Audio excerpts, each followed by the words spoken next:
NASA's Perseverance Mars rover has uncovered evidence that a 245-foot-thick stack of ancient rock on the rim of Jezero crater was built by repeated asteroid impacts nearly 4 billion years ago. Referred to as the Broom Point Member by NASA scientists, the sequence of layered bedrock, which measures about 75 meters thick, is likely more than 3.9 billion years old, making it among the oldest terrain ever examined by a Mars rover. The incredible findings thus offer a window into one of the most tumultuous chapters in the history of the solar system. Since leaving Jezero, Perseverance has been exploring a brand new frontier, both geographically and geologically, a chapter of Martian time that predates Jezero crater itself. On Earth, the earliest geologic history has been fundamentally broken up, deformed, and erased by plate tectonics.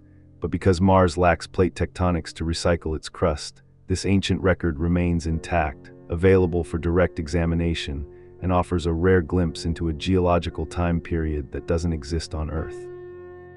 After ascending the western rim of Jezero crater in late 2024, Perseverance began examining surrounding locations with its science instruments. Their data at Broom Point revealed 6 distinct rock types, including breccias, rocks composed of angular fragments, alternating with layers of fine-grained, pulverized rock dust. The rock fragments within the breccias are found to be pocked with gas bubble cavities, indicating they were once molten. The rover also detected tiny, dark, glassy beads within the layers, which offered an important clue about how these rocks formed. While volcanoes can produce similar glassy droplets, they rarely occur in such high abundance, pointing to asteroid impacts instead as the primary architect. In fact, some of the largest beads detected rival those flung out by the dinosaur-killing Chicxulub asteroid's impact on Earth, which is associated with the extinction of the dinosaurs. The repetition of these distinct rock types, multiple times throughout this thick sequence of rock, indicates that high-energy impact events happened again and again across this region of early Mars. The different rock layers are a record of variable-sized impacts occurring at different distances from where this rock sequence was accumulating. Some large impacts took place very far away, while some small impacts nearby, but their debris all ended up landing at the location, constructing the thick section of rock. How these layers formed may also suggest an interaction with water or ice. Several of the layers look like they may have been formed by fast, ground-hugging debris flows. On Earth, such powerful, fluid-like surges can occur when molten rock hits water or ice that instantly turns into steam. This evidence, however, does not establish exactly how much water or ice was present. Some of Broom Point's layers also tilt at angles greater than 80 degrees, nearly vertical, which is far too steep to be caused by the impact that created Jezero crater. Instead, scientists suspect 2 major collisions shaped this landscape long ago. First, a colossal asteroid impact created the 1,900-kilometer-wide Ascites Basin, one of the largest impact basins on Mars, upending and tilting the once flat rock layers. Later, a second asteroid likely struck, forming Jezero crater, which measures 45 kilometers across. This second impact fractured and uplifted the already tilted rocks into the dramatic formations the rover sees today. To pin down exactly when these events took place, the Perseverance team collected 2 core samples. If a future mission were to return them to Earth, laboratory dating could determine when and how often impacts were occurring on early Mars, and by extension, the infant Earth, whose own early impact record has been erased by billions of years of plate tectonics. The findings show that during this violent era on Mars, it wasn't rain or snow falling from the sky, but an almost constant barrage of molten rock droplets and pulverized dust kicked up by asteroid impacts. If scientists can pin down the ages of these layers, it would be like reading a cosmic weather report from 4 billion years ago. So the Broom Point sequence gives planetary scientists a rare, ordered record of repeated impacts rather than evidence from one isolated crater.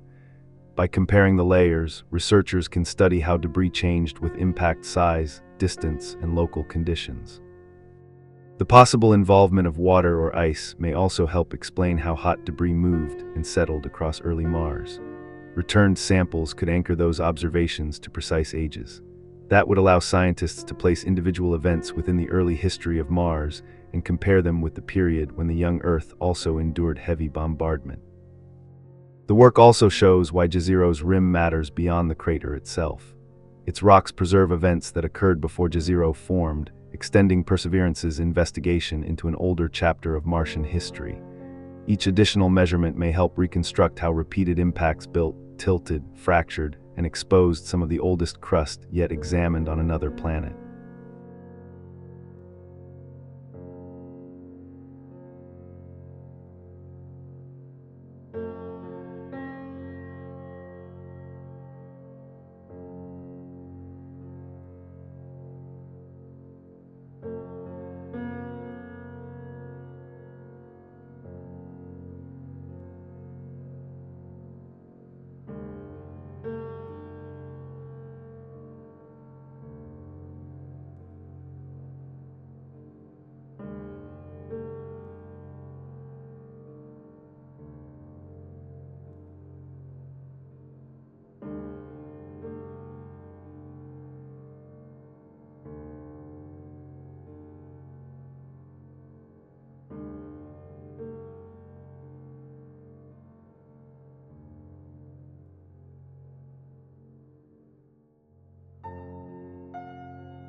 Small impact craters usually have simple bowl shapes, but in some cases, surface properties or processes can alter this shape in unusual ways.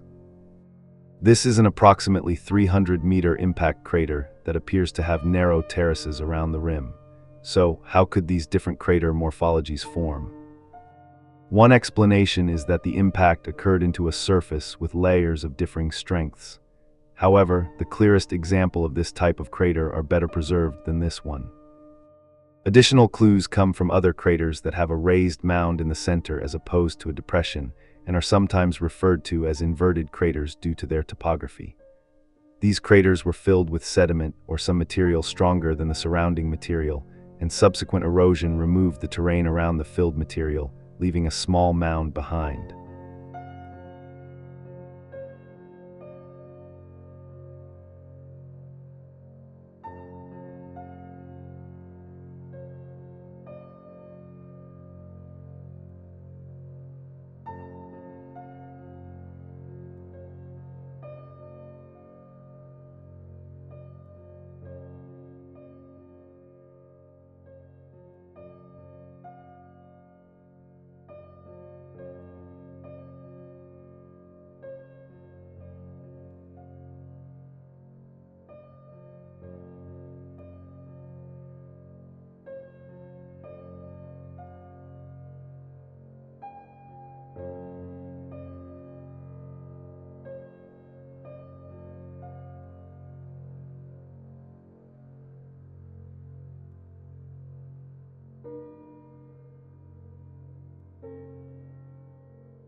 Two types of Martian sand dunes are seen here. The small dots are called Barkhan dunes, and their shapes can tell that they are upwind.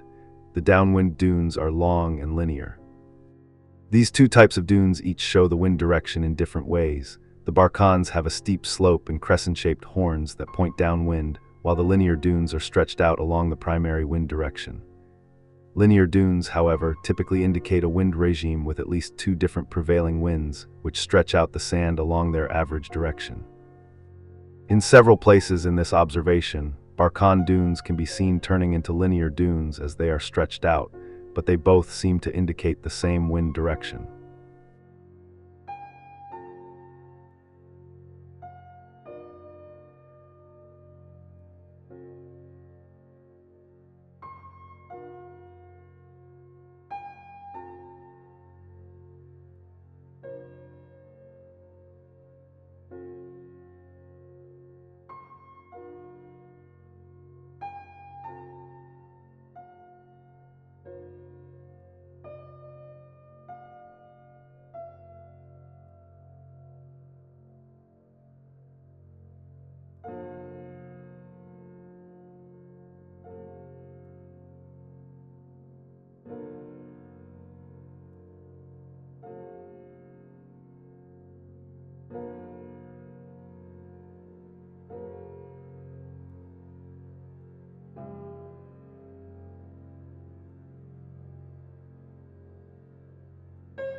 This is an impact crater on Mars that measures about 80 to 90 meters across. The crater is located within the Meridiani Planum extraterrestrial plane, situated within the Margaret-Eifer Sinus quadrangle region.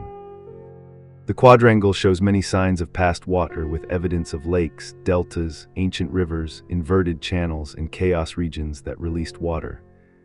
Margaret-Eifer Sinus also contains some of the longest lake chain systems on Mars, perhaps because of a wetter climate, more groundwater, or some of each factor.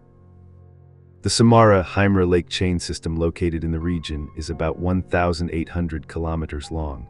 The Parara-Loire Valley network and lake chain system is about 1,100 kilometers long.